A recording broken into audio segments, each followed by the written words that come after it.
Hey YouTube, welcome back to another video in my LeetCode series. In this tutorial, I'm going to be teaching you how to solve the search insert position problem. So let's get right into it. Given a sorted array of distinct integers and a target value, return the index if the target is found. If not, return the index where it would be if it were inserted in order. You must write an algorithm with O of log n runtime complexity. And here it shows us some examples. So let's say you had numbers 1, 3, 5, and 6, and the target is 5.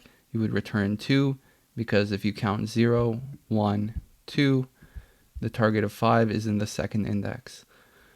Again, if we had nums 1, 3, 5, and 6, and the target was 2, we would return 1, because that's where 2 should be. Remember that if you don't find the index, return where the index would be if it were inserted in an order. And then our third example, it gives us nums 1, 3, 5, 6, and the target is 7. And we would output 4, because if you count 0, 1, 2, 3, 4, the target 7 would fall in the fourth spot. Now, the trick to this problem is that you must write an algorithm with O of log n runtime complexity. So we can't loop through the array and check each number and see if it's equal to the target, because that would be O of n, which is a lot slower than O of log n. So the logical solution is to use something called binary search. Now, what is binary search? Binary search is an algorithm made for helping us find a target in a sorted array. And we know our array is going to be sorted because it says right here in the description.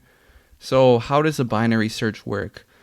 Well, the best way I can describe it is searching through something in a dictionary. Let's say you were looking for a word in the dictionary that began with the letter Q. You wouldn't start in the A section and flip page by page to B to C to D until you got to Q. What you would do is you would take the dictionary and you would open it up. You would open it up halfway and you would see which letter you're at. And let's say you were at M, you would then skip a bunch of pages so you can get to Q. And then you would quickly adjust which page you're on based on the current page. The same logic goes with this. What we're going to do is we're going to split the array in half, and we're going to check that middle value. And if the middle value is greater than what we're looking for, we know it's going to be on the smaller side of the array. So we're going to start at the halfway point, see if the target is smaller or larger, and then we're going to create another halfway point based on that. And then we're going to keep splitting up this array until we reach our target. And if we don't reach our target, I'm going to show you how to deal with that later. So to start, I'm going to create two variables. The first variable is going to be called start. So I'll say let start equals 0. And our second variable is going to be called end. And end is going to be nums.length minus 1. And the reason I'm putting this minus 1 here is because nums.length would give us an index that's 1 greater than the actual length. Now I'm going to define a variable called mid, and I'm going to set that equal to the start plus the end divided by 2. And I'm going to floor this value in case we get a decimal. It's gonna return a floored value. So what is mid? Mid is literally going to be the middle element of this array. And then right away we can do a check to see if the value at the middle is equal to the target. I'm sorry guys, it's kind of hard to type while I'm recording. If the number at the mid is equal to the target, we're going to return the mid. So this isn't the actual structure of how the code's going to be. I'm just going to show you sort of the first example. So we have a start variable, which is 0. So let's say this was a dictionary, like the example I gave earlier. The start would be the first page, and the end would be the last page. Now let's say we flip to the right page. So nums of mid is equal to the target. We would return that page. But that isn't necessarily always going to be the case. So I'm going to wrap this up in a while loop. And I'm going to say while start is less than or equal to the end. And it's going to make sense why we do this later.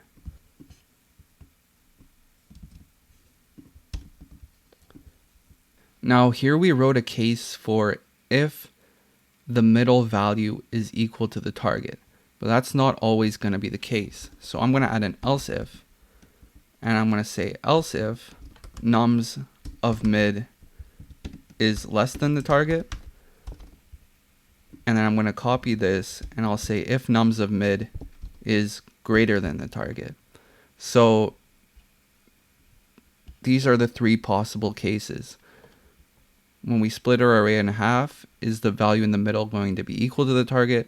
Is it going to be less, or is it going to be greater? And then from here, it's pretty self-explanatory. If it's less, we're going to have to look in the left half of the array, and if it's greater, we're going to have to look in the right half of the array. So how do we code that? Well, if it's less, we're going to set start equal to mid plus 1. And the reason we do that is since we know this array is sorted, if nums at mid is less than the target, it's going to be in the other half of the array. So we don't have to check all these values up to mid. We can set start to mid plus 1, shrinking the range of the possible elements. And then similarly, on the other side of things, if the value at nums of mid is greater than the target, we're going to set the end value to mid minus 1. Because we know the value is going to be on the left side of the array, it's not the middle, so we do mid minus 1, and we shrink the range of possible values. Now, if I submit this, I'm sure I'll pass a few test cases.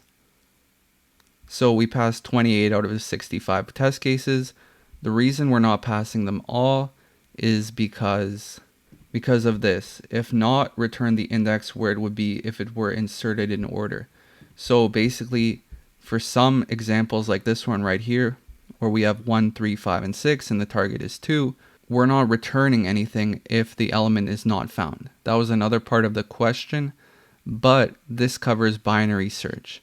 So let me show you the second half right now. How we're to find this is we're going to define a variable called missing. So if the target is missing from the array, we're going to set that to nums.length.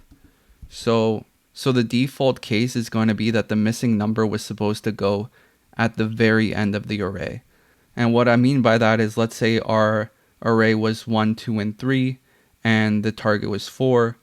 Missing would be at the very end of the array, which would be 1 greater than the length. So 1, 2, and 3, 4 would be in the third spot, which is nums.length. Now, all we're going to do here is we're going to set missing equals to mid, where we're checking to see if the number is greater than the target. And then at the end, we're just going to return missing. And that should work.